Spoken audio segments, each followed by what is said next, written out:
اس list میں 11 مساہمین ہیں جو حصہ لیں گے۔ ماشاءاللہ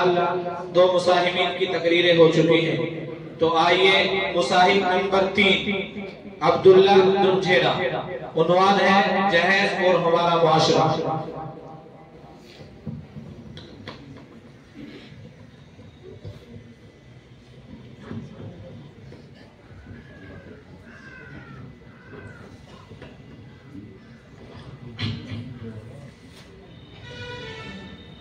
بسم الله الرحمن الرحيم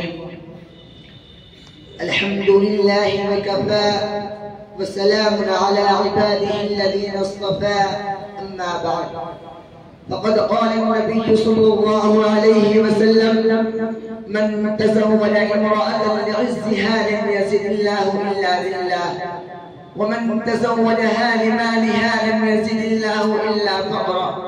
أو كما قال عليه الصلاة والسلام۔ صدر محترم اور برادران اسلام، اس وقت میرا موضوع سخن ہمارے معاشرے کا وہ ناسور ہے جس نے زندگی کی بنیادوں کو ہلا کر رکھ دیا ہے، سینکڑوں ہزاروں گھروں کو تباہ و برباد کر دیا ہے اور کتنے ہی جذبات کو مسل کر رکھ دیا ہے۔ یہ وہ بیماری ہے جسے آپ جہیز کے نام سے یاد کرتے ہیں۔ میں نے خطبے کے بعد ایک حدیث شریف پڑھی ہے، اس میں حضور پر نور محمد عربی صلی اللہ علیہ وسلم کا ارشاد ہے کہ جو شخص عزت حاصل کرنے کے لیے شادی کرے گا تو رب الجلال ایسے شخص کو ذلت کے سوا کچھ نہ دیں گے، اور جو شخص مال کے لالچ میں شادی کرے گا تو اس کو فقر و فاقہ اور تنگ دستی کے سوا کچھ نصیب نہ ہوگا۔ اسلام کے پاسبانوں، آج ہندوستان کے اندر اور خاص طور سے ہمارے معاشرے میں جہیز ایک ایسا ناسور بن گیا ہے جو ایک بھی ہتھیار سے زیادہ خطرناک اور مہلک ثابت ہوتا جا رہا ہے۔ اس منحوس جہیز کی بنیاد پر ہندوستانی معاشرے میں روزمرہ اخبارات کی رونق اظہار بن کر یہ سرخیاں چھپتی ہے کہ فلاں شوہر نے اپنی سسرال والوں سے کام نہ ملنے پر اپنی نئی نویلی دلہن کو جلا دیا، فلاں شخص نے مزید جہیز کا مطالبہ پورا نہ کرنے پر بیوی کو موت کے گھاٹ اتار دیا۔ عجب ماجرا ہے حضرات دیکھیے، عجب ماجرا ہے حضرات دیکھیے، داماد مانگتا ہے خیرات دیکھیے۔ پیارے دوستو، اخبارات کی یہ سرخیاں ابھی غیر قوموں ہی کے بارے میں نظر آتی تھی، مگر افسوس صد افسوس کے رفتہ رفتہ ہمارے اسلامی معاشرے کے اندر بھی یہ وبا پھیل چکی ہے۔ آج اخبارات کے اندر جہیز کے لیے بھیڑ چرنے والی کہیں فاطمہ، کہیں رضیہ، کہیں شبنم فرزانہ اسلامی شریعت کے نام لیواؤں سے یہ کہہ رہی ہے کاش ہماری اسلامی شریعت کتابوں اور وعدوں کے بجائے عمل میں آ جاتی۔ اسلام کے نوجوانوں، عورت رب ذوالجلال کی جانب سے عطا کردہ و حسین تحفہ ہے جس نے انسانی زندگی کو رعنائی بخشی۔ اسی عورت کے دم سے نظاروں میں خوبصورتی پیدا ہوئی، اسی معصوم کلی نے حضرت آدم علیہ السلام کی زندگی سے خوف و وحشت کو دور کیا، مگر ان تمام باتوں کے باوجود المسلم کی تاریخ شاہد ہے کہ اس دار فانی میں جتنے مدارم برپا ہوئے ہیں ان میں زیادہ تر صنف نازل کی پر کیے گئے ہیں۔ اس بے رحم سماج نے عورت کو جس نظر سے دیکھا ہے وہ نہایت قابل مذمت ہے۔ تاریخ عالم ان دردناک واقعات سے بھری پڑی ہے۔ کبھی حضرت مریم علیہ السلام کو دنیا والوں نے متہم کر کے جنگلوں کی خواب چھاننے پر مجبور کیا، تو کبھی نمرود نے اپنی بیٹی کو ایمان لانے کی پاداش میں آگ میں ڈالا، تو کبھی عرب کے جاہل معاشرے نے لڑکیوں کی پیدائش کو اس قدر منحوس تصور کیا کہ ان کو پیدا ہوتے ہی زندہ درگور کر دیا جاتا تھا۔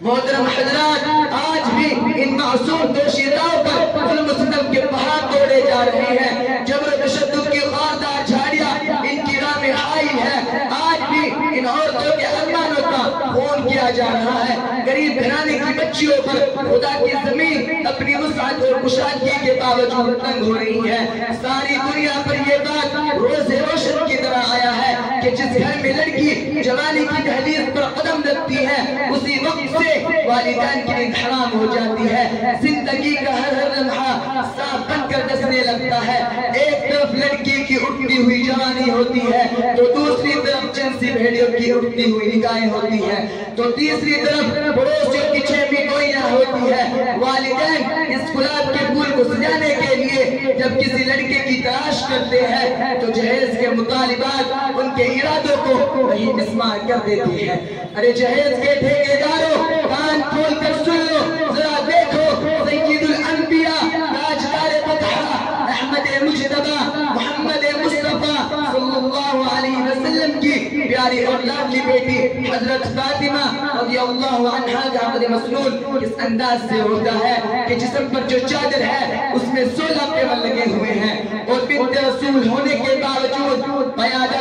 شیر خدا حیدر کرار رضی اللہ عنہ کے گھر کی جانب روانہ ہو رہی ہے، اور جہیز میں ایک بستر، ایک چکی اور ایک تکیہ، دو مٹکے پر مشتمل مختصر سامان علی مرتضی کو پیش کیا جا رہا ہے۔ آج ہم یہ کہتے ہیں ہمارا بیٹا ڈاکٹر ہے، ہمارا بیٹا انجینئر ہے، ہمارا بیٹا پائلٹ ہے، ہمارا بیٹا گریجویٹ ہے، ہمارا بیٹا ٹیلی فون آپریٹر ہے، ہمارا بیٹا سعودی عرب میں رہتا ہے، اس لیے جہیز میں جہاز چاہیے۔ ارے اولاد پیدا کر کے جہیز کی تمنا کرنے والوں، کان کھول کر سن لو، اگر تمہارا بیٹا ڈاکٹر ہے تو حضرت علی امیر المومنین تھے، اگر تمہارا بیٹا انجینئر ہے تو حضرت علی مجاہد تھے، اگر تمہارا بیٹا پائلٹ ہے تو حضرت علی خلیفہ رسول تھے، اگر تمہارا بیٹا ٹیلی فون آپریٹر ہے تو حضرت علی فاتح خیبر تھے، اگر تمہارا بیٹا گریجویٹ ہے تو حضرت علی اسد اللہ تھے، اگر تمہارا بیٹا پیکر سیاست ہے تو حضرت علی پیکر ولایت تھے۔ حضرات آئیے ہم سب مل کر اس بات کا عہد کریں کہ اس جہیز جیسے ملعون نسب کو مٹا کر نہ ملیں گے۔